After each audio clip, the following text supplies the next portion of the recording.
Ya, Allah bukan berjualan dagangan, ya bukan dagangan, berjualan jasa, di mana Kristus yang sudah mati di kayu salib, lalu Allah hanya menawarkan saja, siapa mau percaya, ini anakku sudah disalib, dan sudah berkorban bagi Anda, siapa yang mau percaya, silakan datang untuk menerima tawaran saya. Itu kalau Allah hanya sebagai penawar produknya itu. Ya, siapa sih yang mau datang untuk membeli tawaran daripada Allah itu? Kalau semua manusia dalam keadaan buta rohani. Ya. Nah, ini yang Alkitab sudah katakan bahwa semua orang sudah di bawah kutuk maut. Ya, alias mati rohani.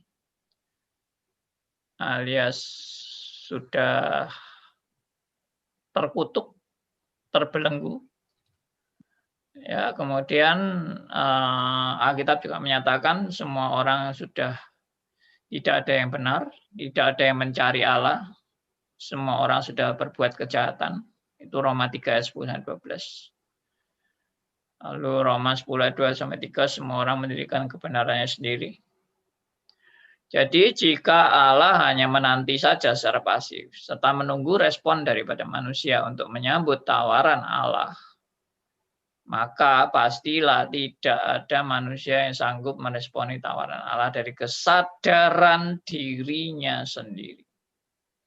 Karena semua manusia buta rohani dan sedang diperhamba oleh atau dalam belenggu dosa.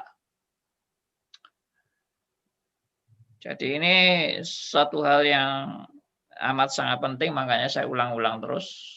Dan supaya saudara benar-benar menyadari bahwa inilah kondisi manusia yang sebenarnya. Nah, Arminianisme tidak bisa menerima kebenaran ini. Kenapa Anda tidak mau menerima kalau Alkitab yang mengatakan? Jadi menurut saya, rekan-rekan yang Arminianisme kalau menyadari ayat-ayat ini, jangan mengeraskan hati. Dan jangan ngotot mengatakan bahwa manusia itu tidak mati rohani. Manusia itu masih setengah mati. Dan punya kesadaran untuk bisa memilih. Itu yang saya bilang minggu lalu, Jumat yang lalu, Kamis yang lalu, bahwa kalau manusia punya kondisi yang sama dan masih rohaninya masih punya kesadaran untuk memilih yang benar, semua manusia pasti akan mau menerima Yesus sebagai Tuhan dan Juru Selamat. Ya kan? Kenapa kok ada manusia yang mau menerima dan kenapa ada manusia yang mau menolak? Itu. Dan kalau Allah hanya pasif saja menunggu tawaran daripada Allah ini, siapa manusia yang mau meresponi tawaran dari Allah? Maka pastilah, saya tulis di sini, pastilah tidak ada manusia sanggup meresponi tawaran Allah. Itu di poin C itu. Ya, pastilah tidak ada manusia yang sanggup meresponi tawaran Allah dari kesadaran dirinya sendiri. Karena semua manusia buta rohani dan sedang diperhamba atau diperbudak atau dalam belenggu dosa. Sudah, ini kebenaran Alkitab. Anda kalau menolak ini berarti Anda menolak Alkitab. Simpel aja. Ya, siapa yang bilang, apakah Alkitab bilang manusia itu punya kesadaran untuk memilih mana yang benar dan tidak benar? Siapa bilang? Apakah Alkitab mengatakan bahwa manusia punya kesadaran dari dirinya sendiri untuk bisa memahami jalan Tuhan yang benar atau jalan setan? Mana yang dia harus pilih? Kalau semua punya kesadaran yang sama, tidak mungkin orang mau pilih jalan setan kan? Kalau kesadarannya sama. Justru sama-sama tidak sadar, maka semua manusia pilih jalan setan. Semua manusia pilih kedagingan. Semua manusia menolak tawaran dari Allah. Dan hanya orang yang dicelikkan oleh Tuhan atau disadarkan atau diinsyafkan itu yang sanggup menerima kebenaran yang ditawarkan oleh Allah. Ya, saya ulangi ya. Jadi hanya orang yang dicelikkan mata rohaninya itu yang dibukakan mata rohaninya, disadarkan, ya, dicelikkan. Hanya itulah orang yang sanggup meresponi, ya, kebenaran yang datang dari Allah. Tanpa Allah mencelikkan mata rohaninya, tanpa Allah menyadarkan, tanpa Allah menginsyafkan, ya itu dinormalkan kesadarannya atau diinsyafkan. Tanpa itu, semua manusia pasti memilih kedagingan dan memilih jalan menuju kepada maut, karena itu kenikmatan bagi dia. Kenikmatan bagi dia. Jadi perlu yang namanya anugerah Allah yang menyadarkan dan menginsyafkan manusia untuk bisa menerima Yesus sebagai Tuhan dan Juru Selamat. Nah, ini amat sangat penting. Amat sangat penting. Tanpa saudara mengamini kebenaran ini, saudara tidak pernah mengerti anugerah Allah. Sekali lagi, kalau tanpa anugerah Allah mencelikkan Anda tetap buta rohani, mati rohani, dan Anda tetap memilih kedagingan. Kenikmatan kedagingan yang menuju pada kebinasaan. Sedikit saya mau menyinggung kesaksian-kesaksian orang yang setelah bertobat dalam Kristus, dia mengatakan begini. Dulu sebelum saya dalam Kristus, saya mengalami kegelisahan, hidup tidak tenang, hidup tidak nyaman. Ya, saya terus mencari dan mencari di manakah kebenaran yang sejati itu. Jadi saudara-saudara, kesimpulannya adalah orang yang di luar Kristus hidupnya tidak pernah tenang. Hidupnya selalu dikejar-kejar ketakutan, hidupnya selalu tidak ada pegangan, sehingga dia selalu kacau hidupnya, selalu gelisah hidupnya. Itulah orang yang di luar Kristus. Nah, memang benar apa yang dia saksikan itu bukan bohong. Dia memang waktu di luar Kristus dia gelisah, dia tidak tenang, dia mengalami ketakutan, dia mungkin tidak bisa pokoknya gelisah terus lah dan kacau terus hidupnya, mungkin begitu. Sehingga waktu dia terima Kristus baru, nah inilah yang saya cari-cari, kebenaran inilah yang saya cari-cari pada saat dia bertemu dengan Kristus. Itu benar, apa yang dia saksikan itu benar, tapi benar untuk orang yang sudah di dalam anugerah Allah, yang sedang digiring untuk mau datang kepada salib Kristus. Ya, salah satu cara Tuhan untuk membawa orang datang kepada salib Kristus adalah dia diberi kegelisahan, dia diberi ketakutan, dia diberi hidup yang tidak tenang, atau hidup yang kacau, atau hidup yang penuh dengan kegelisahan. Dia mencari, dan dia menyadari dirinya itu kalau mati pasti binasa. Dan dia mencari jalan, di manakah jalan itu, sampai tahu-tahu ketemu Kristus. Dan nah inilah yang saya cari. Saudara, keadaan seperti itu adalah keadaan orang pilihan, ya, yang diberi kegelisahan oleh Tuhan dan sedang dihantar untuk bertemu dengan salib Kristus. Tapi ya saya bicara sebaliknya. Bagi orang yang bukan diarahkan untuk datang kepada Kristus, siapa bilang dia merasa tidak tenang?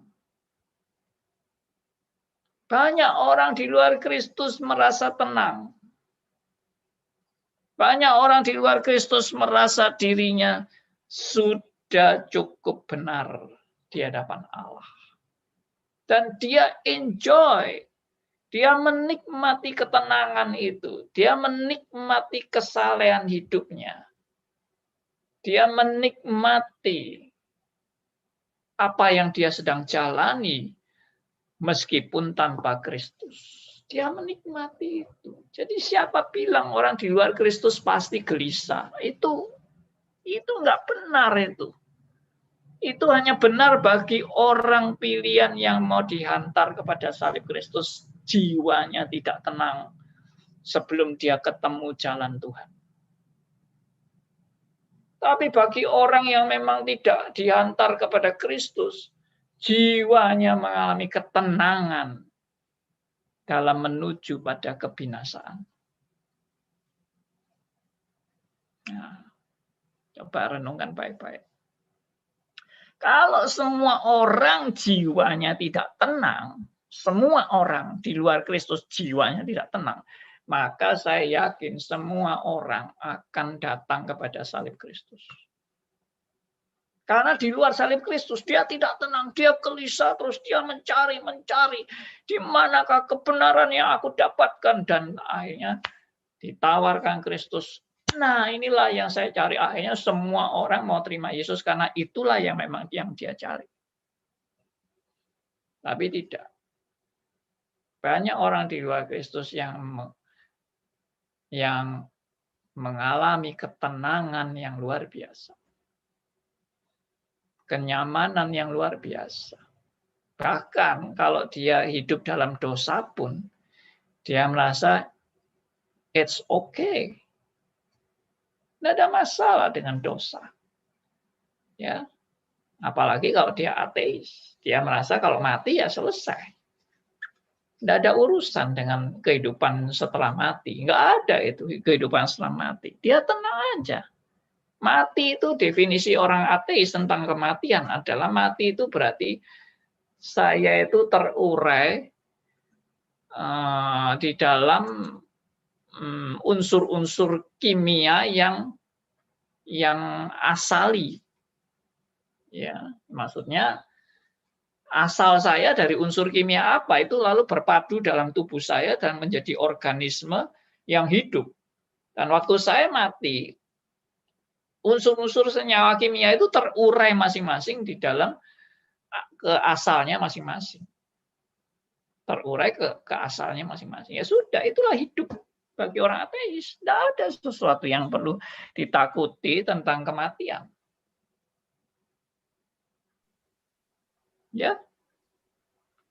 Jadi kalau kita itu mengalami kegelisahan ini sampai kita bertemu dengan Kristus, itulah memang Roh Kudus sedang memberikan kegelisahan itu. Roh Kudus sedang mencelikkan mata rohani kita.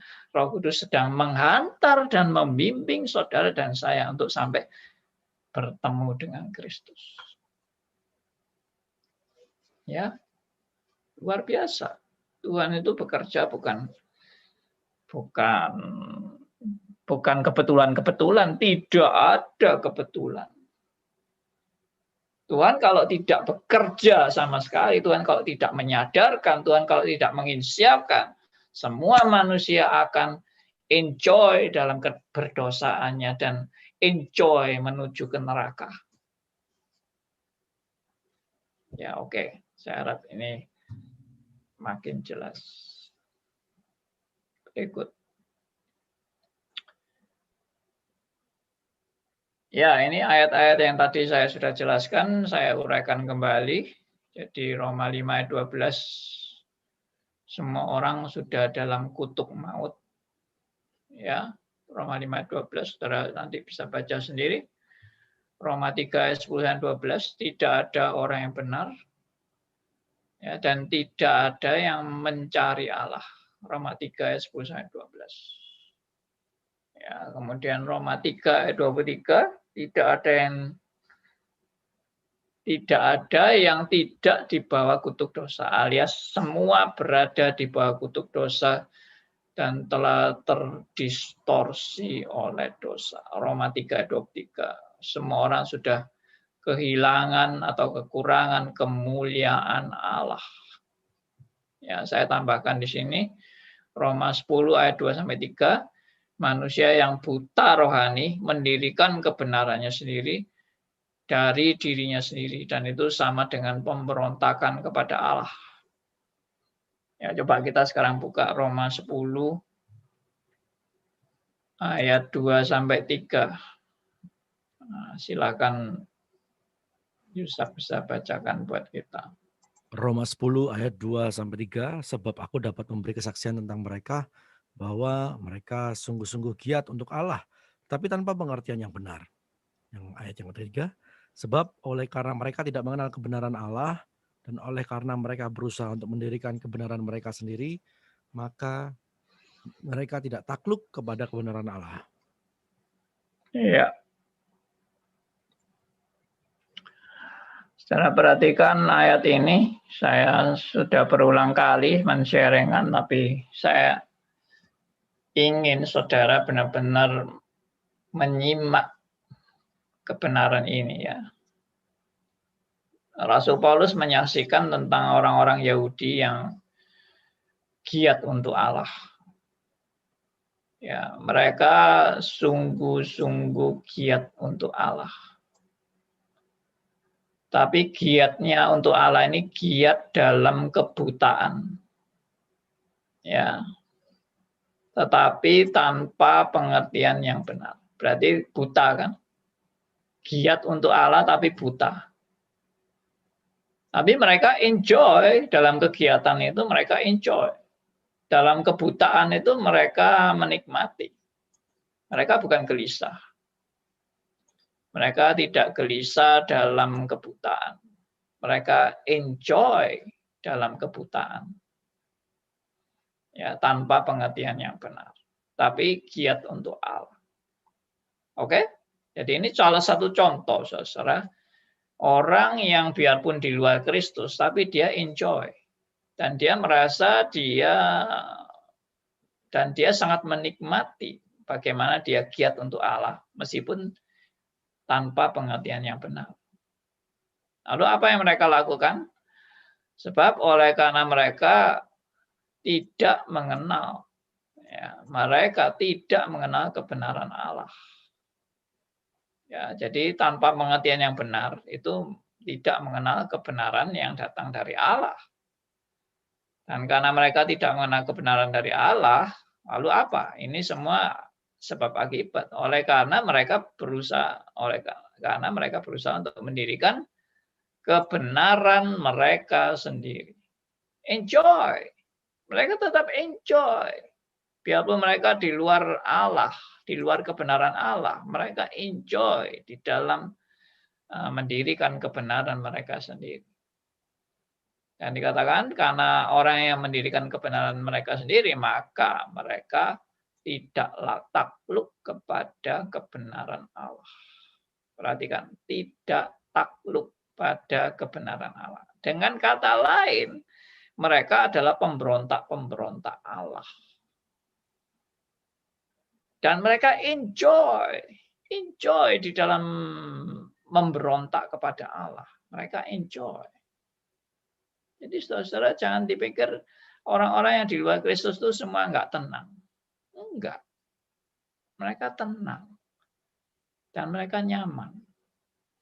Sampai timbul kegelisahan dalam hidup mereka. Dan mereka merindukan kebenaran yang sejati yang daripada Tuhan. Nah, itu berarti mulai ada pekerjaan Roh Kudus untuk mengantar mereka kepada salib Kristus. Ya, entah kalau mereka ada kegelisahan lalu sampai akhirnya jadi misalnya di luar Kristus, tetap jalannya jalan yang di luar Kristus yang mereka pilih, itu namanya bukan tuntunan Roh Kudus, tapi tuntunan dari sesat menuju pada kesesatan. Ya. Oke.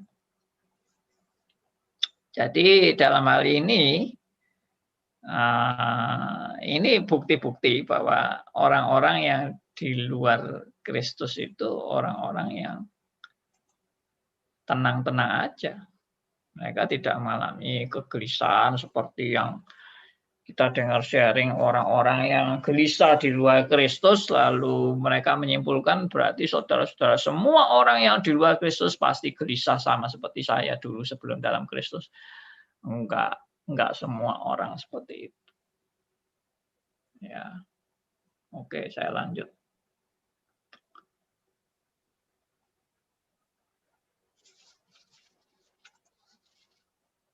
Ya. Nah, ini saya sudah paparkan ini.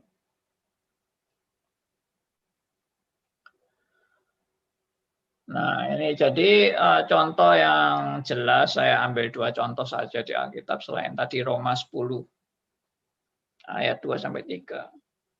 Ya. Nah, ini yang contoh lain Nikodemus yang sudah pernah saya paparkan tentang Nikodemus dengan Tuhan Yesus.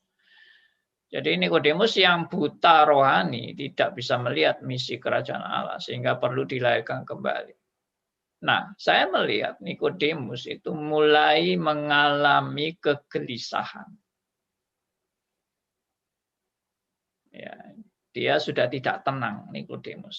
Melihat Tuhan Yesus yang dengan karyanya yang luar biasa, spektakuler. Ya, tapi dalam ketidaktenangan ini, itu saya pikir kemungkinan Roh Kudus sudah mulai memberikan kegelisahan dalam diri Nikodemus.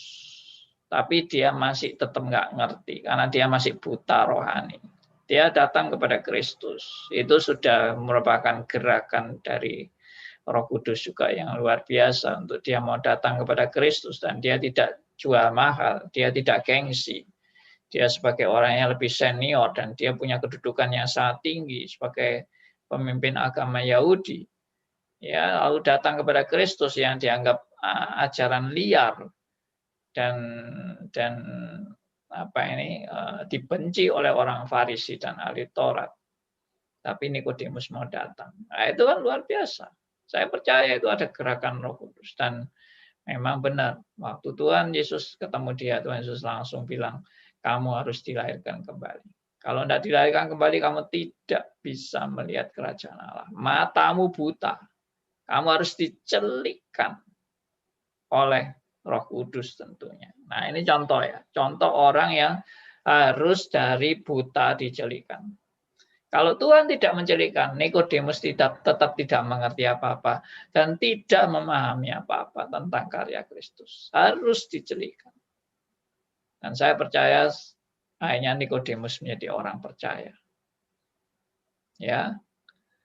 Lalu yang berikutnya adalah Saulus. Saulus waktu dia giat untuk Allah. Jadi apa yang dikatakan Roma 10 ayat 2 tadi, itu sebetulnya juga gambaran hidup lamanya Rasul Paulus. Bahwa dia dulu juga giat untuk Allah. Ya, kalau saya mau share tentang ayat tadi. Nah, ini. Sebab aku dapat memberi kesaksian tentang mereka, bahwa mereka sungguh-sungguh giat untuk Allah. Nah, ini Rasul Paulus sendiri sebelum dalam Kristus. Dia giat untuk Allah. Tapi giat untuk Allah dalam keadaannya bagaimana? Tetapi tanpa pengertian yang benar. Dan mereka tidak mengenal kebenaran. Paulus tidak mengenal kebenaran Allah. Dan Paulus juga berusaha untuk mendirikan kebenarannya sendiri. Maka Saulus namanya sebelum terima Yesus, Saulus tidak takluk pada kebenaran Allah. Nah, itulah yang dilakukan oleh Saulus sebelum dalam Kristus. Dia Dia tidak mengalami kegelisahan. Dia mengalami enjoy. Melayani Allah. Giat untuk Allah. Dan membasmi pengikut-pengikut Kristus. Dia enjoy. Tapi Tuhan menangkap Saulus. Di tengah-tengah ambisinya mau menghancurkan anak-anak Tuhan, murid-murid Kristus, Tuhan menangkap Rasul Paulus, menangkap Saulus untuk menjadi rasulnya.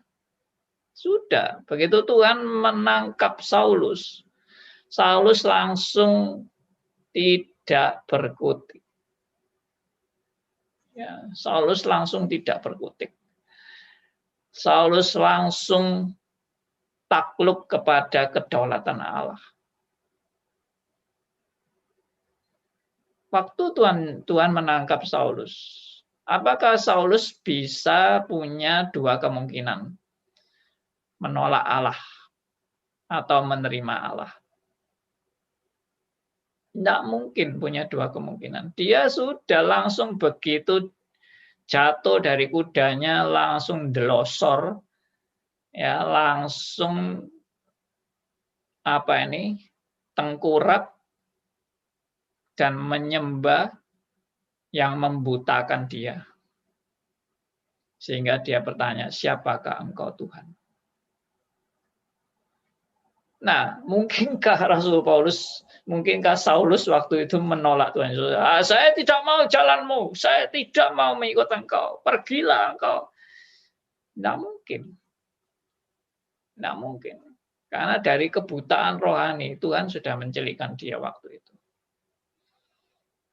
Tuhan sudah menyadarkan dia, meskipun mulai bertahap.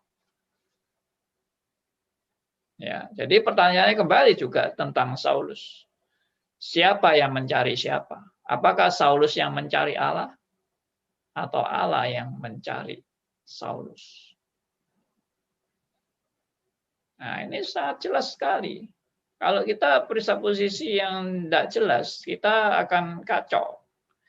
Kita akan tidak bisa memahami kebenaran reform yang sangat mendasar ini. Dan sangat penting ini.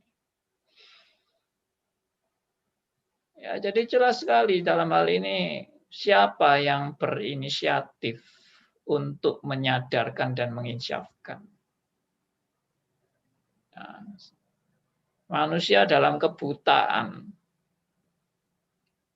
Bagaimana manusia dalam kebutaan dan mati rohani yang berinisiatif? Tidak bisa. Bagaimana manusia dalam kebutaan bisa sadar-sadar sendiri? Tidak bisa. Kecuali Tuhan yang menyadarkan. Kecuali Tuhan yang menginsyafkan. Kecuali Tuhan yang membuka mata rohaninya. Kecuali Tuhan yang menormalkan kesadarannya. Kesadaran yang dinormalkan. Nah itu. Puji Tuhan. Kalau saudara dan saya bisa menerima Yesus sebagai Tuhan dan Juru Selamat, itu bukan karena kehebatan Anda, itu bukan karena kemampuan Anda, itu bukan karena Anda sendiri yang memilih, bukan Anda sendiri yang bisa membedakan mana yang benar dan tidak benar, itu karena Allah beranugerah kepada Anda dan saya. Tanpa Allah beranugerah kepada Anda dan saya, Anda tidak punya kemampuan untuk memilih. Pilihan Anda pasti pilihan dalam kebutaan, kedagingan, kenikmatan duniawi yang ditawarkan oleh iblis. Itu. Puji Tuhan, kalau saudara dan saya boleh mempunyai kesadaran ini. Ya, saya sendiri mendapatkan kebenaran-kebenaran ini dari saya Arminian sampai saya disadarkan kebenaran ini. Itu bagaikan Tuhan menangkap saya. Bagaikan Saulus yang ditangkap Tuhan dari buta, dicelikan. Saya dari tidak tahu kebenaran ini, Tuhan mencelikan mata rohani saya, sampai saya boleh memahami kebenaran-kebenaran yang luar biasa ini. Bagi saya ini kebenaran luar biasa. Dan saya tidak heran juga kalau ada orang Arminian yang ngotot dengan Arminianismenya dan menganggap Arminian yang paling benar. Saya juga tidak heran. Karena saya dulu juga begitu. Waktu saya masih Arminianisme murni, saya ngotot dengan Arminian saya tidak pernah gelisah untuk mau jadi reform. Bagi saya reform itu sesat pada waktu itu. Karena saya tidak mengerti. Saya tidak tahu kebenaran yang sejati. Saya cuma memang sesekali timbul pertanyaan, kenapa ya kok ada Kristen, kok ada Reform, ada Arminian? Cuma itu aja pertanyaan saya. Tapi saya anggap Reform yang salah kan, seperti itu. Oke. Iya, yang berikutnya. Nah, ini kesimpulannya ya. Semua orang dalam keadaan mati rohani. Ya, dari semua yang kita bicarakan tadi, kesimpulannya adalah semua orang dalam keadaan mati rohani. Ya. Lalu tidak ada seorang pun yang mencari Allah. Lalu semua orang mendirikan kebenarannya sendiri dalam kebutaan rohaninya. Ya. Nah, ini lalu saya tadi Pak ambil Nikodemus dan Saulus. Oke. Saya berhenti sampai di sini. Mungkin ada yang mau bertanya, ada yang mau meresponi, menanggapi dan sebagainya. Saya persilahkan. Ya. Di chat Malam Pak. ada Zoom ya, di Zoom chatnya sudah ada, tapi kita buka dari Pak Sony dulu ya. Silakan Pak Sony. Oh, baik Pak. Pak Andi, selamat malam Pak. Selamat malam Pak Bisa Sony. dengar suara saya? Ya, dengar Pak. Halo, bisa dengar Pak suara? Jelas. Ya Pak Sony dengar. Jelas. Oh, oke. Ya Pak, ini sedikit ya bertanya dan terus terang sangat sedikit membingungkan saya. Tadi kan Ya. Bapak mengatakan bahwa kalau bagi Armenia, nah dari segi Armenia itu bahwa mereka melihat bahwa keselamatan itu ada usaha manusia lah begitu ya. Nah, sedangkan kalau usaha manusia itu kan bagi Calvin itu semata-mata karena anugerah Allah, jadi tidak ada usaha manusia sekalipun. Nah, pertanyaan saya begini, itu berarti yang Armenian, keselamatan Armenian itu dasar apa? Maksudnya gimana ya? Maksudnya kalau dia mengatakan bahwa dia harus diresponi oleh manusia, lalu keselamatan mereka itu bagaimana itu? Sedangkan di satu sisi kan bahwa manusia itu tidak bisa memilih, karena kalau manusia memilih tadi dikatakan bahwa itu kan manusia sudah dalam belenggu dosa. Lalu kalau mereka mengatakan bahwa keselamatan yang mereka terima itu bahwa ada respon dari manusia, lalu keselamatan yang bagaimana itu maksudnya Pak? Dari segi Armenia. Itu yang saya pikir agak sedikit bingung juga ya. Sedangkan lalu apakah mereka diselamatkan nggak gitu? Oke. Kalau masalah mereka diselamatkan atau tidak itu saya tidak mau menjudge atau menghakimi keselamatan orang Arminian atau orang Reform, karena orang Reform pun belum tentu selamat. Kalau dia hanya terima Reform cuma dari otaknya saja ya, secara teori saja, tapi dia tidak pernah sungguh-sungguh menerima Yesus sebagai Tuhan dan Juru Selamat pribadinya. Kalau orang Arminian itu saya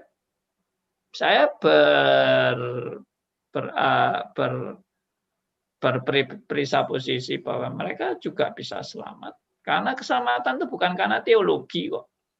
Sekali lagi, keselamatan itu bukan karena teologi, keselamatan itu bukan karena doktrin, keselamatan itu bukan karena jasa manusia atau kehebatan manusia. Keselamatan itu semata-mata anugerah Allah.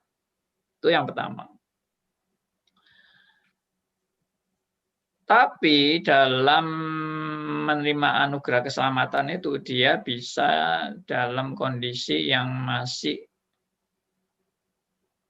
belum memahami sebenarnya akan anugerah Allah dalam hidupnya. Sama seperti saya dulu juga sudah menerima Yesus sebagai, saya sudah betul-betul bertobat, betul-betul mengalami kelahiran baru, tapi saya masih Arminian.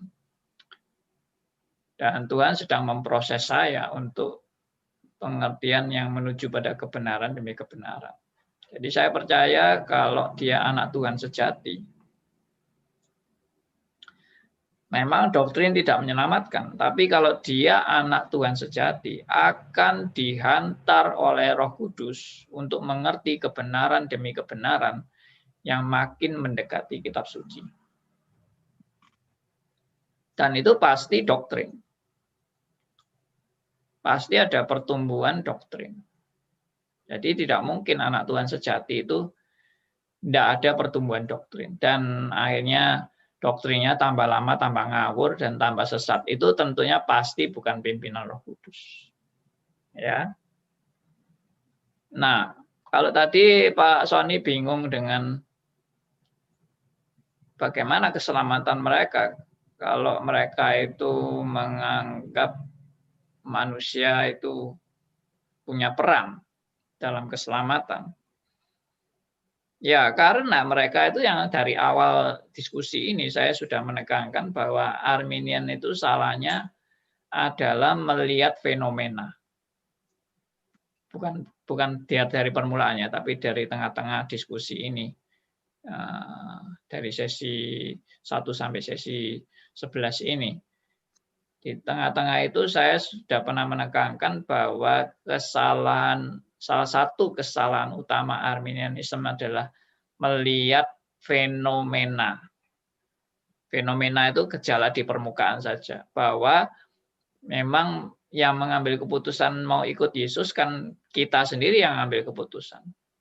Yang mau mengambil keputusan untuk menerima Yesus sebagai Tuhan dan Juru Selamat kan juga keputusan kita sendiri yang mengambil langkah untuk mau terima Yesus sebagai Tuhan dan Juru Selamat. Jadi dari fenomena itu Arminian mengambil kesimpulan bahwa yang menentukan saya bisa selamat atau tidak selamat ya keputusan saya sendiri yang menentukan. Bukan Tuhan yang menentukan, tapi saya yang menentukan. Nah, itu Arminianisme terjebak di situ. Terjebak dalam fenomena. Sedangkan Reform mengingatkan bahwa secara esensinya, secara hakikat yang mendalam, sebelum saya percaya, itu Roh Kudus sudah bekerja menginsyafkan saya, menyadarkan saya, menormalkan kesadaran saya untuk saya ini sadar bahwa tanpa Kristus saya binasa. Nah, kesadaran itu dari mana? Ya dari Roh Kudus yang mencelikan. Nah, itu. Tapi Arminian tidak melihat itu. Arminian hanya melihat yang mengambil keputusan untuk menerima Yesus itu ya saya yang mengambil keputusan. Arminian tadi yang minggu lalu saya sudah menekankan bahwa manusia itu diberi kesadaran untuk bisa mau menerima atau menolak tawaran yang datang dari Allah. Itu menurut Arminian. Dia bisa punya kemampuan untuk menerima atau menolak tawaran keselamatan yang datang dari Allah. Menurut mereka. Nah, tapi itu semua presupposisi yang salah. Jadi kita kalau sudah mengerti bahwa itu presupposisi yang salah, ya sudah nggak perlu bingung. Begitu Pak Sony. Oke. Nah, tapi kan di satu sisi Pak, kalau misalnya dia bagaimana maksudnya begini, ya ini stupid question aja Pak. Kalau Tuhan kan mengatakan begini, oke, kamu mengatakan bahwa itu adalah pilihan kamu, tapi Tuhan mengatakan, lah saya yang memberikan dari segi reform. Nah itu bukan berarti mereka ada suatu pertentangan dengan firman Tuhan. Nah, apakah ini gimana ya maksudnya menilai lihat itu? Jadi menurut saya itu memang kesalahan penafsiran. Kesalahan penafsiran. Jadi mereka memang salah menafsirkan Alkitab. Makanya tadi saya bilang kalau dia anak Tuhan sejati, saya percaya Tuhan akan menuntun dia untuk akhirnya dia menyadari bahwa itu bukan asli pilihannya dia sendiri. Itu adalah Tuhan yang sudah bekerja dalam hidupnya dia. Dan menyadarkan dan mengisapkan dia sebelum dia terima Yesus. Tanpa kesadaran itu, dia tetap buta rohani. Nah, itu tentunya butuh langkah lebih lanjut dari Roh Kudus yang mencelikkan mata rohaninya dia. Nah, tanpa itu dia memang selamanya nggak ngerti.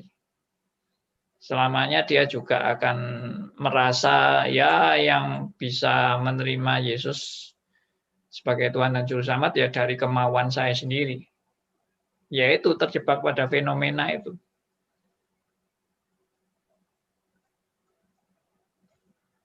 Oke. Kelihatannya tadi Pak Aryo ya mau bicara. Silakan Pak Aryo. Oh, iya. Ya, akhirnya memang dengan sedih hati ya kita terpaksa bilang ya orang yang tidak dipilih itu tidak diubahkan otaknya oleh Roh Kudus. Ya dengan sedih hati memang fakta itu kita terima dengan sedih hati. Buat namanya. Ya itu saja, Pak. Ya. Sedih hatinya harus diimbangi dengan rasa syukur kepada Tuhan. Karena Tuhan sudah mencelikkan mata rohani kita. Tanpa Tuhan mencelikkan mata rohani kita, kita juga sama dengan mereka. Makanya sebetulnya kita bisa menjadi seperti sekarang ini bukan karena kita lebih baik dari mereka yang binasa. Makanya selalu semboyannya only by grace, ya, amazing grace. Anugerah Tuhan itu luar biasa, ya. Oke. Pak Andi. Ya, Pak Pramana. Ya, Pak Andi.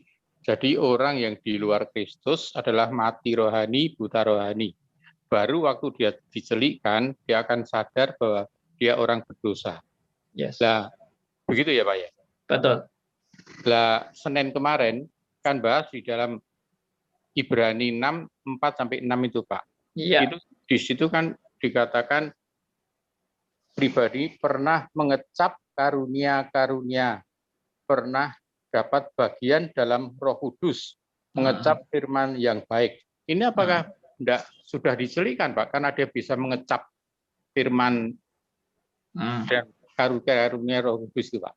Ya, oke. Saya jawab langsung bahwa itu dicelikkan dalam konteks anugerah umum dan tidak sampai kepada anugerah khusus. Jadi contohnya seperti Herodes. Herodes dicatat di Alkitab. Herodes itu sangat senang mendengarkan firman dari Yohanes Pembaptis. Sangat senang. Jadi ada orang-orang yang menyenangi firman.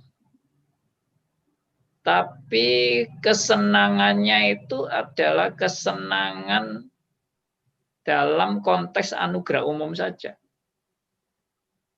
Tapi dia tidak pernah sampai kepada anugerah khusus. Jadi contohnya misalnya anugerah umum itu,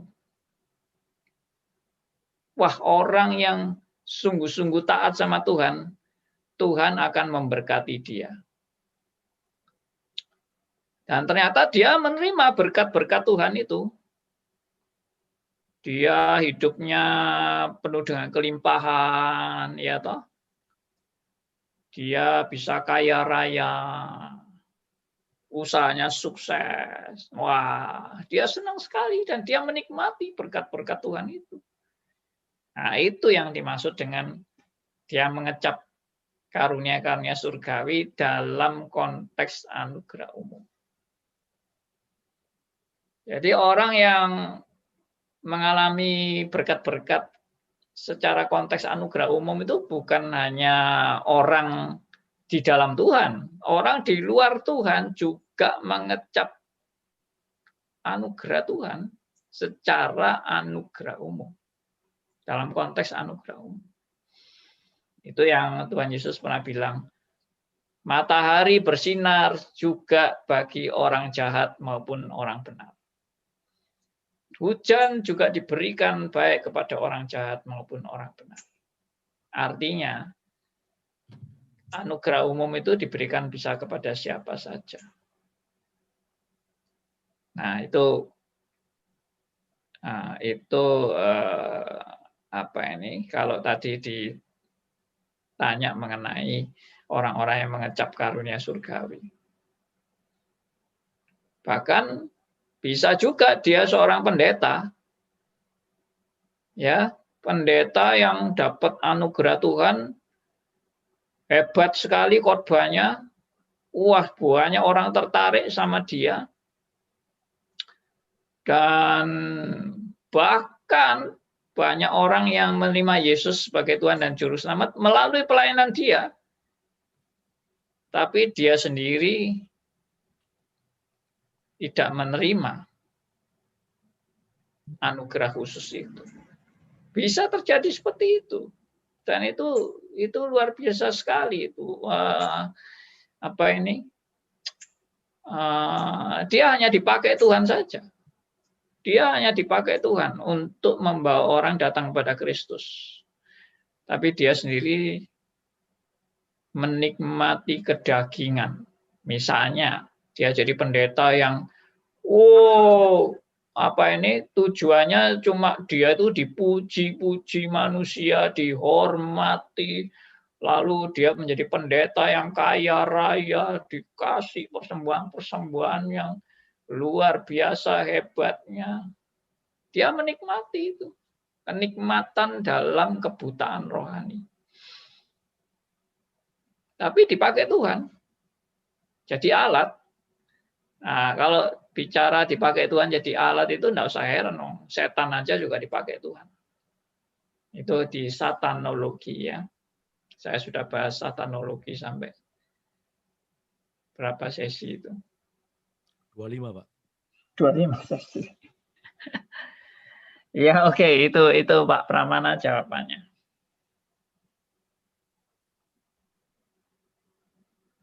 Contoh yang paling jelas itu adalah Yudas.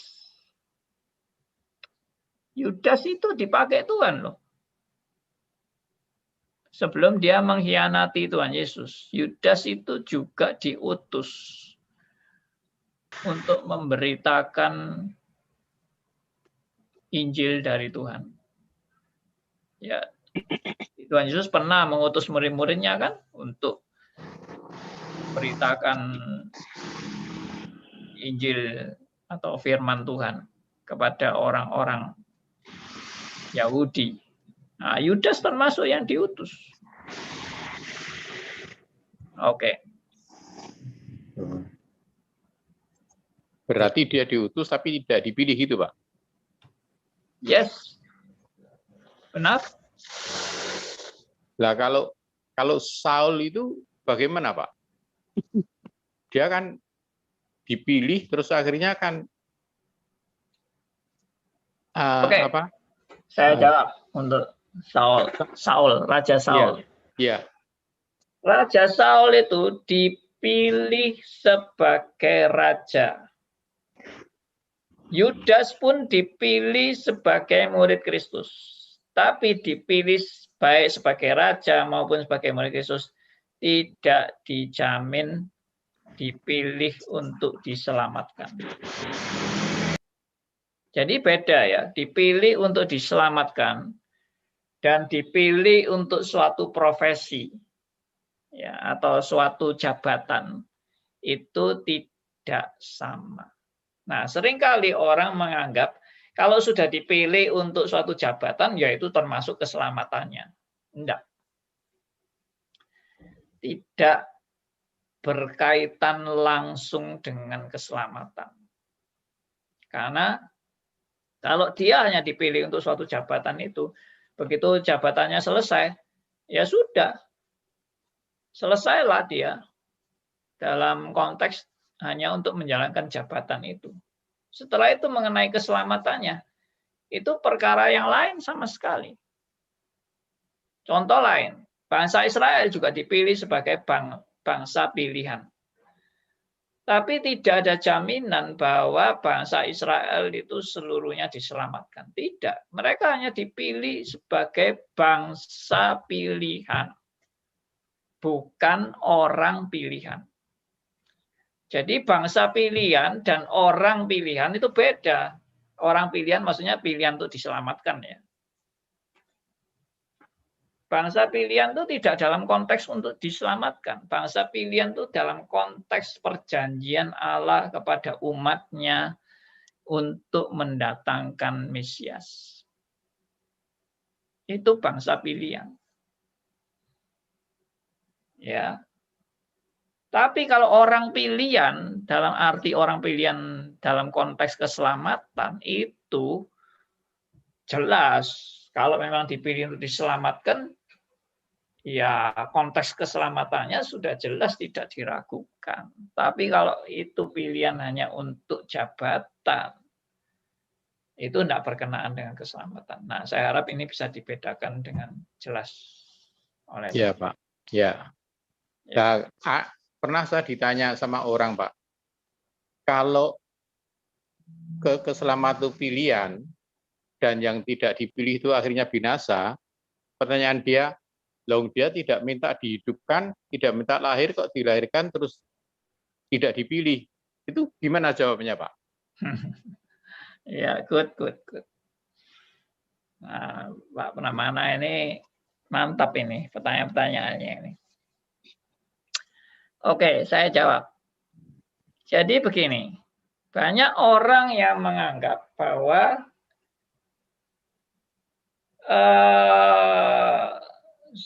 kalau saya tidak dipilih ya bukan salah saya. Salahnya Tuhan. Kenapa Tuhan tidak pilih saya? Ya, saya juga tidak minta dilahirkan. Saya juga tidak minta untuk binasa. Itu kan berarti bukan salah saya, bukan tanggung jawab saya. Nah, jawabannya begini. Jawabannya itu adalah kita ini memang lahir tidak pernah minta dilahirkan. Ya, kita memang berada di dunia ini karena semua dalam penetapan Allah. Tapi ada tapinya. Tuhan itu menciptakan kita dengan yang namanya responsibility atau tanggung jawab. Maka pada saat saya lahir, itu saya sudah menjalankan, sorry ya, saya harus ini mute karena suara-suara yang masuk. Jadi saya bertanggung jawab dengan hidup saya. Saya tidak bisa lepas tangan bahwa loh saya ini bukan mau hidup. Saya bukan mau hidup. Itu tidak bisa lepas tangan seperti itu karena Anda diberi hidup untuk Anda menjalani hidup Anda. Dan waktu Anda menjalani hidup Anda bertanggung jawab atas kehidupan yang Anda jalani. Ya. Dan itu adalah tanggung jawab. Jadi orang yang menjalani hidup adalah orang yang menjalani hidup dengan enjoy dan menikmati apa yang dia jalani dalam hidupnya. Dan itu dia tidak bisa lari daripada tanggung jawabnya dia, karena dia menikmati itu. Apa yang dia jalani itu dia nikmati. Ya, misalnya orang yang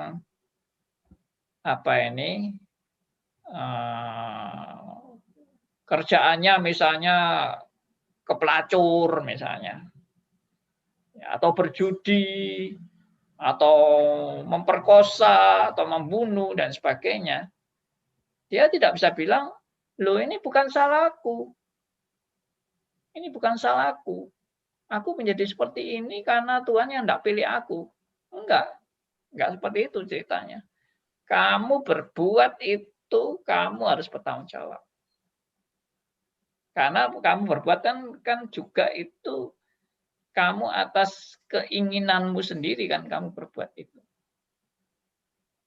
Jadi memang benar, sebetulnya kita semua itu lahir untuk binasa. Sebenarnya begitu.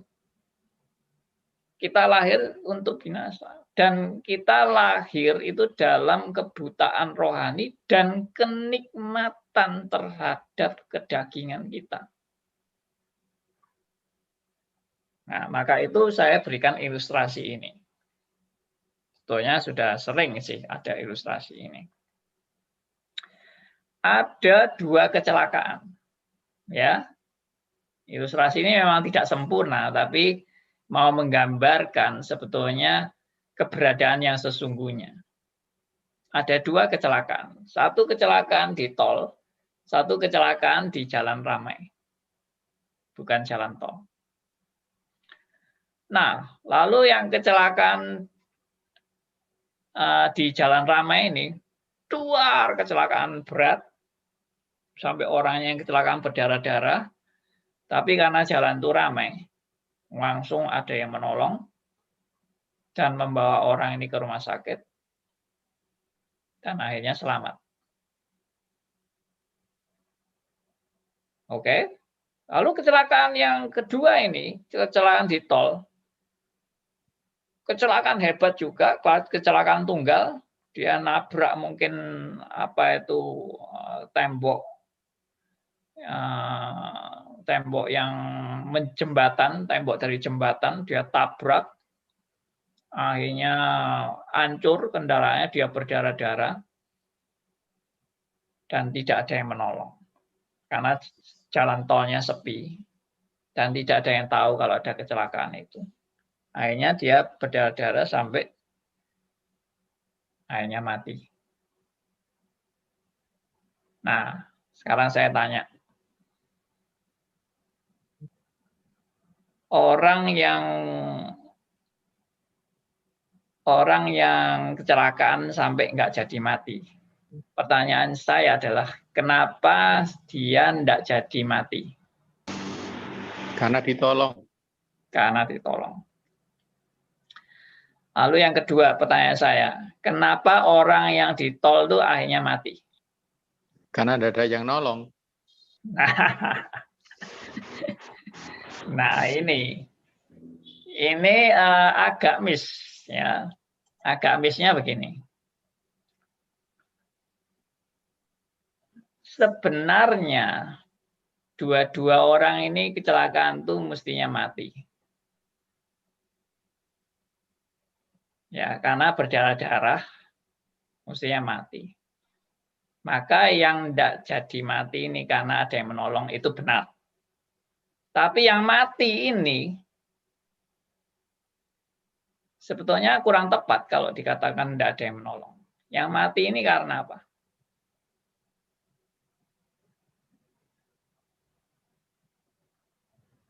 Nah, ada yang mau jawab? Saatnya mati. Saatnya mati. Sudah wayane, Pak. Sudah wayai. Kurang tepat. Anda tidak menangkap maksud saya. Ya, sudah ditentukan Tuhan, Pak, yang mati itu. Bukan. Bukan itu maksudnya, bukan itu. Apa? Matinya karena apa? Kurang hati-hati. Kurang hati-hati. Bukan. Tugasnya selesai. Apa? Habis Habis darahnya. Itu yang tepat. Orang mati itu karena kehabisan darah. Ya. Sebetulnya yang kecelakaan di jalan ramai itu darahnya kan juga bercacaran kemana-mana, tapi karena ada yang menolong sampai dia tidak kehabisan darah, sampai nggak mati. Jadi yang mati itu karena memang kehabisan darah. Ya. Jadi begini, yang saya maksud dengan dua perumpamaan ini memang bukan analogi yang 100% bisa disamakan, tetapi logikanya begini. Orang binasa itu karena dosanya. Orang binasa itu karena dosanya. Sedangkan orang diselamatkan itu karena anugerah Tuhan. Ya sudah, memang kenyataannya demikian. Nah, pertanyaannya sekarang, kenapa kok Tuhan tidak mau menolong semua orang? Nah, jawabannya adalah semua dalam kedaulatan Allah. Allah berhak, Allah mau tidak menyelamatkan semua orang pun, Allah juga mau, kalau mau tidak menyelamatkan semua orang juga bisa, dan Allah tidak bersalah untuk tidak menyelamatkan semua orang, karena tidak ada tanggung atau tuntutan bagi Allah untuk dia menyelamatkan, itu tidak ada. Maksudnya manusia itu binasa karena dosanya sendiri, dari sejak Adam dan Hawa, dan itu turun-temurun, ya, semua orang akhirnya menikmati dosanya, dan akhirnya binasa. Itu semua karena kesalahan manusia itu sendiri. Jadi Allah kalau tidak mau nolong pun, ya tidak masalah ya. Tapi semua manusia binasa. Nah sekarang Allah punya goodwill. Dan goodwill-nya Allah dalam kedaulatannya, dia sudah menentukan orang yang dia pilih. Siapa yang dia mau pilih, dia tentukan. Dan itu adalah hak prerogatif Allah. Tidak ada yang bisa mengganggu gugat untuk Allah mau memilih. Nah, itu poinnya di situ. Jadi tidak ada yang mengharuskan Allah harus memilih semua.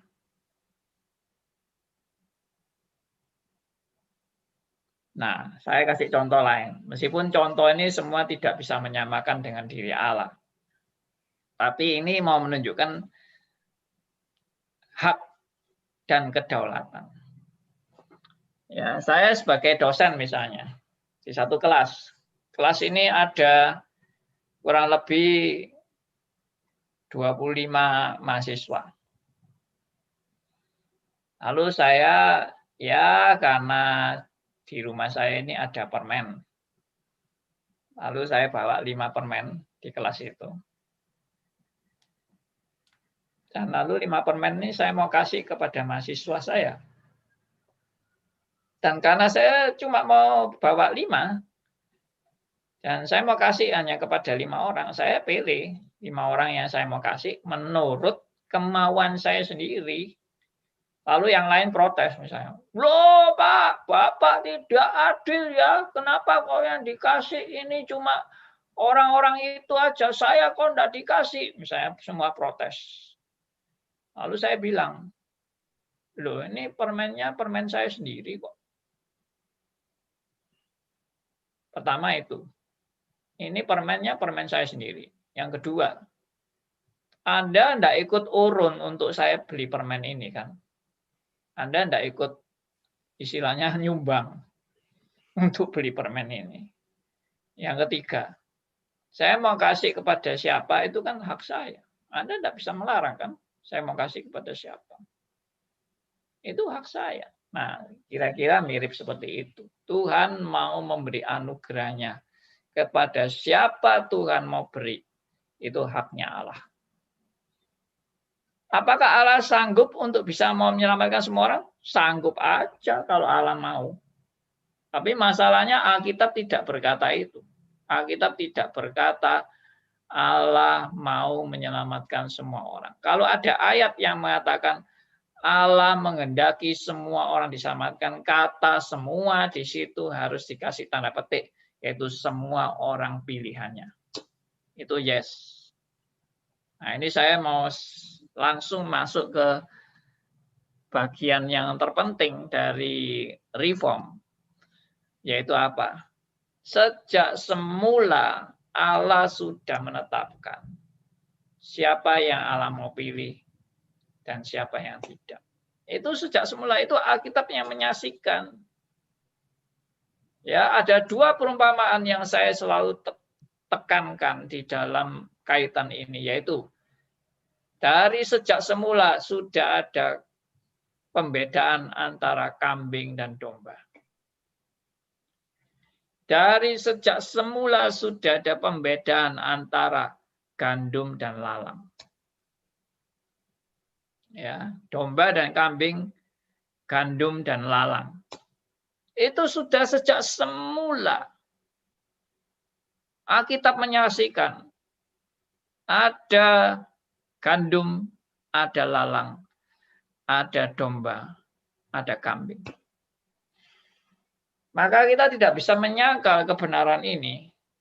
Dan Tuhan Yesus sendiri mengatakan bahwa dialah gembala yang baik, yang menyerahkan nyawanya bagi domba-dombanya, dan bukan bagi kambing-kambing. Nah, perhatikan ini.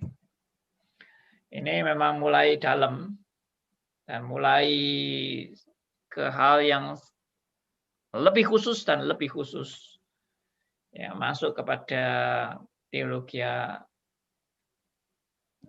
Calvinisme, ya, dan memang tidak mudah untuk menerima kebenaran ini, tidak mudah. Tetapi mau tidak mau, senang tidak senang, itulah yang Alkitab saksikan. Nah, saya melihat kelemahan daripada Arminian adalah tidak rela kalau Tuhan itu hanya memilih sebagian. Itu Arminianisme tidak bisa terima. Arminianisme lebih terima kalau Tuhan menghendaki semua orang diselamatkan. Nah, ini presupposisi dari Arminian beda sama presupposisi dari Reform. Kalau Reform itu tidak pernah ada keinginan dari awal Tuhan mau menyelamatkan semua orang. Tapi dari Reform, yaitu dari Reform menegaskan bahwa Tuhan sudah menetapkan sejak semula. Sedangkan dari Arminian, Tuhan ingin semua orang diselamatkan. Tapi lucunya, Tuhan ingin, tapi Tuhan tidak berdaya. Karena kenyataannya manusia juga banyak yang tidak selamat. Kenyataannya. Berarti Tuhan merindukan sesuatu yang dia tahu pasti tidak terjadi. Itu yang bagi saya kontradiksi. Ngerti ya maksudnya ya? Tuhan tuh merindukan semua orang diselamatkan. Padahal Tuhan juga sudah tahu pasti tidak semua orang bisa diselamatkan. Karena pengetahuan Tuhan kan sudah sempurna. Ya, perfect. Tuhan, apakah mungkin Tuhan punya pengharapan yang dia sudah tahu pengharapannya pasti tidak akan terjadi? Apakah mungkin Tuhan itu berpikir seperti itu? Tuhan berharap dan punya pengharapan tentang dia tahu pasti tidak akan terjadi harapannya. Konyol kan? Jadi misalnya seperti yang kita pernah bahas sudah, Adam dan Hawa yang jatuh dalam dosa. Tuhan sudah tahu bahwa Adam dan Hawa pasti jatuh dalam dosa. Tuhan sudah tahu itu. Apakah mungkin Tuhan tuh masih punya pengharapan moga-moga Adam dan Hawa tidak jatuh dalam dosa? Padahal dalam kemahatauannya sudah pasti jatuh. Nah, itu yang bagi saya logika yang cacat. Kalau kita ini mempercayai bahwa Tuhan itu masih punya pengharapan Adam dan Hawa jangan jatuh dalam dosa, itu adalah menjadi logika yang cacat. Karena apa? Dalam kemahatauan Allah, Tuhan sudah tahu pasti jatuh. Jadi pengharapan Tuhan itu pengharapan yang mubasir. Tidak ada gunanya. Buat apa punya pengharapan yang sudah tahu pasti? Nah, ini menjadi satu pergumulan-pergumulan bersama ya. Memang nggak gampang ini. Mau menerima kebenaran-kebenaran seperti ini tidak mudah. Tetapi inilah yang dinyatakan oleh kitab suci. Oke. Oke. Pak Andi, malam Pak Andi. Ya, Bapak Liman. Selamat malam. Saya ada orang pendeta Armenian, dia bilang gini Pak, statementnya Pak sama saya. Dia bilang gini, kalau orang Armenian, kalau memang ikut Yesus itu memang selamat, gitu loh. Tetapi orang yang di luar Yesus belum tentu tidak selamat, itu hak prerogatifnya Tuhan katanya dia. Jadi maksudnya statementnya dia, hak prerogatif. Pak Liman nggak bisa mengejas orang nggak percaya Yesus tidak selamat. Karena itu hak prerogatif, mau dimasukin surga, dimasukin apa kan haknya Tuhan. Itu saya bilang gitu Pak, statementnya Pak. Jadi dia bilang kalau orang Buddhis boleh sampai mati Buddhis, belum tentu masuk neraka. Itu haknya Tuhan, hak prerogatif yang Pak Andi tadi bilang Pak. Itu yang statementnya pendeta Armenian yang kemarin bicara sama saya Pak. Saya kira Armenian model begitu itu Armenian yang liberalisme Pak. Armenian yang sudah kecampur sama pemikiran liberalisme. Ya, ngawur itu. Saya yakin Armenian yang tulen tidak akan mengatakan di luar Tuhan Yesus ada keselamatan. Ya, dia Armenian kesasar, Pak. Mohon maaf. Dia tegaskan prerogatifnya tuh, Pak. Prerogatifnya Tuhan itu. Yang ditegaskan. Ya iya, prerogatif Tuhan, tapi Tuhan berkontradiksi dengan dirinya sendiri kan. Bahwa Yesus adalah satu-satunya jalan. Ya saya sudah bantah gitu Pak, tapi dia bicarakan kalau hak prerogatif mau apa Pak Liman itu. Kalau mau dilanggar kan haknya dia. Nah itu namanya cacat teologi, maaf. Cacat teologinya begini. Dia menerima bahwa Allah itu bisa berkontradiksi dengan dirinya sendiri. Dan itu tidak mungkin. Kalau kita mau berlogika yang biblical, ya, biblical logic, itu Allah tidak mungkin berkontradiksi dengan dirinya sendiri. Jadi misalnya Allah sudah menetapkan the only one way hanya melalui Yesus Kristus. Lalu Allah dengan hak prerogatifnya itu menyelamatkan orang tidak usah pakai Kristus. Dia bisa menyelamatkan tanpa Kristus pun dia bisa menyelamatkan. Itu namanya Allah bertentangan dengan dirinya sendiri dan itu tidak pernah ada di Alkitab. Alkitab tidak pernah Allah itu saling berkontradiksi dengan dirinya sendiri, tidak.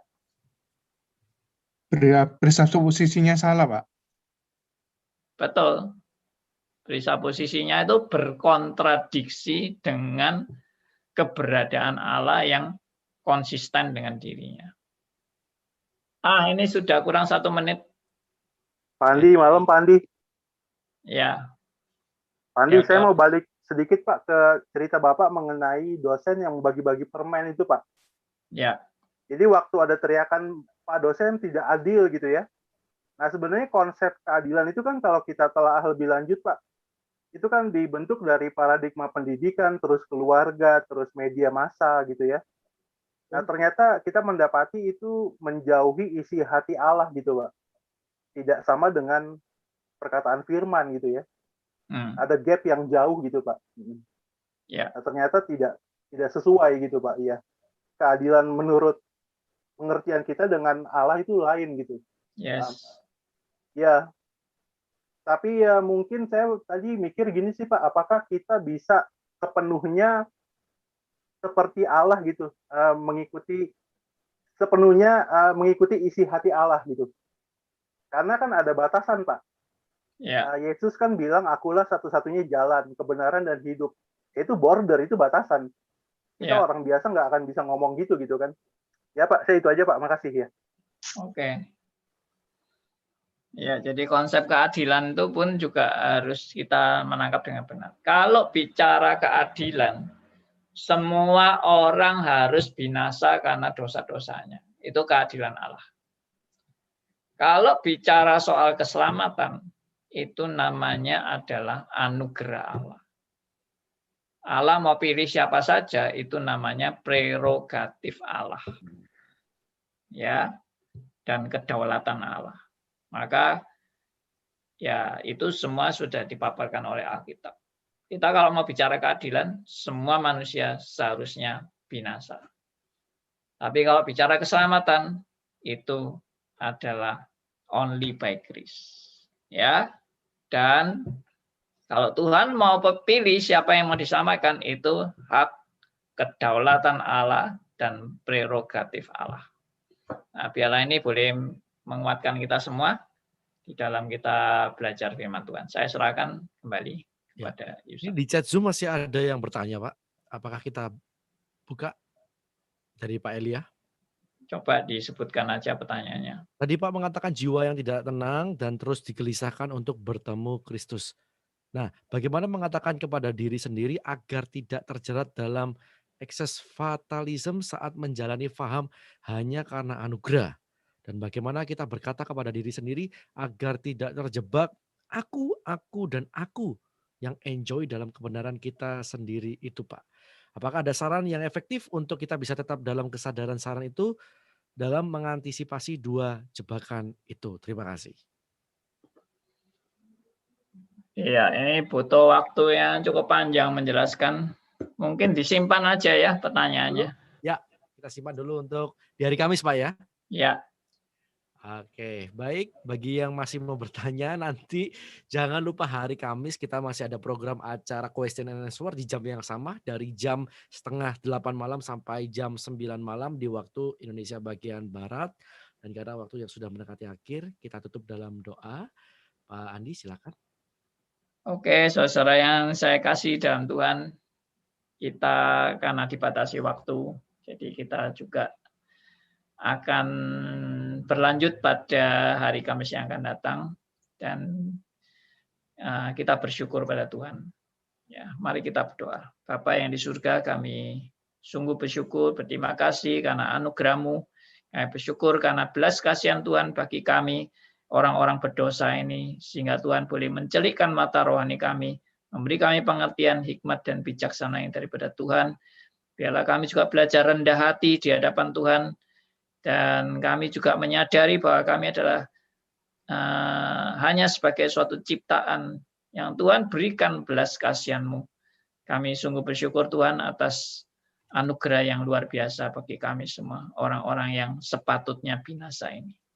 Kami serahkan ya Tuhan untuk kesempatan berikutnya. Tuhan juga boleh berkati dan semuanya membawa kami kembali kepada firman-Mu. Kami serahkan doa kami serahkan seluruh rekan-rekan yang mengikuti baik di YouTube, di Zoom, di Radio RMC. Tuhan berkati semuanya. Dalam nama Tuhan kami Yesus Kristus, Tuhan dan Juru Selamat kami yang hidup, kami berdoa. Amin.